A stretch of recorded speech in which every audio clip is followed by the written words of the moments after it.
diabetes drug. So let's find out what the scope of this drug is. The stock is holding up in the green. Arun Chandavarkar, the COO of Biocon, joins us now to talk about that. Mr. Chandavarkar, good morning and thanks for joining us. Can you give us more details about this latest partnership between the Biocon subsidiary and Novartis in UAE?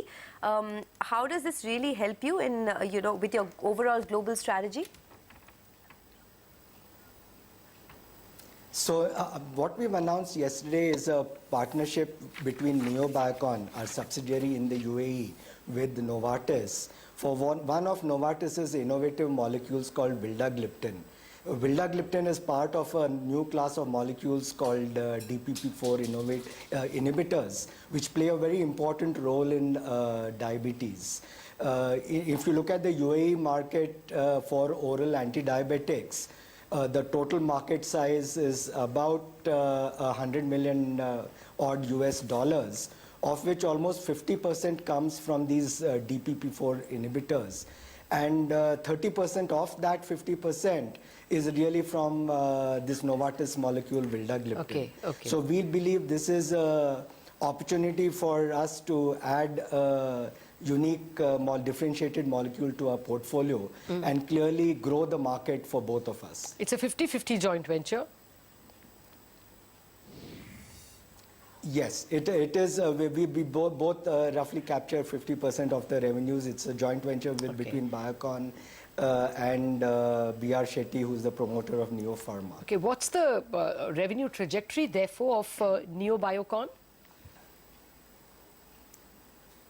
Biocon has basically entered the UAE market about 3 years ago. It's early days, but it's been one of our star performers. We've been rapidly gaining market share and reputation in a market that is largely dominated by the MNCs. Very few generics actually have made a penetration. And in the few years that we've been in the market, we are now amongst the top generic companies. In fact, for example, our atorvastatin brand Static is today the #1 statin brand there in that market. So we continue to add differentiated novel products to our pipeline there, like Abraxane, Epicel, and now vildagliptin.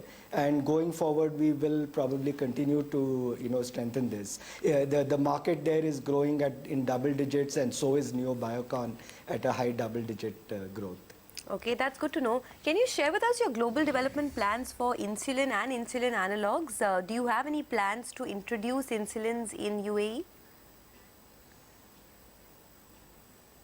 Yes, UAE certainly will be part of our global ambitions to take our biosimilars and insulin analog portfolios.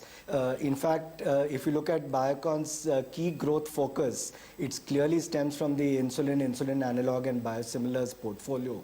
I think we announced earlier that 4 of our molecules which are in global partnership with Mylan have progressed tremendously in terms of the global phase 3 clinical trials, and we expect to file for global approvals for a few of these beginning next year.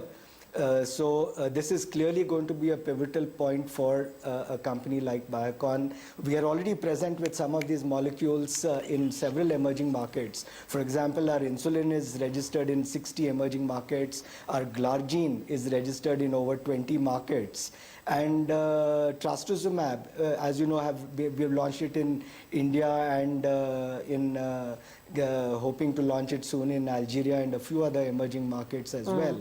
And next year we'll see a global filing in, for example, the US and Europe, which will trigger significant opportunities once these are approved in those markets. Okay, Arun, I understand even your Malaysian facility will get commercialized in the second half of next year. Can you give us an idea, therefore, of what revenue growth we should pencil in for Biocon as a whole for FY17? Malaysia is a very important part of our insulins and insulin analog strategy. I think we've mentioned over the past few quarters about some of the capacity constraints we did have in insulins, and getting Malaysia approved and on stream will be a big part of our global ambitions to satisfy the global needs for insulin and insulin analogs. We've also had a very successful, operational qualification and commissioning of the Malaysian facility in terms of receiving the local GMP approvals.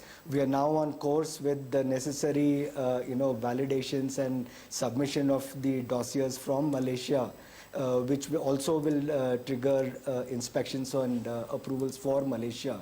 We expect that the Malaysia approvals initially will kick in for some of the emerging markets, but going forward, really the big driver for Malaysia will come when the US and European markets open up for our insulin analogs. All right, we leave it at that. All the best. Thanks for joining us. But we need to get back to the markets because there seems to be no end to this mid-cap fall. The mid-cap index is now down almost 0.5%. And now there are some new additions to the casualty list. Look at Manappuram. It's down almost 3%. And Union Bank as well is down almost about 3%. So good time to get a technical view on the markets. Rahul Mohinder of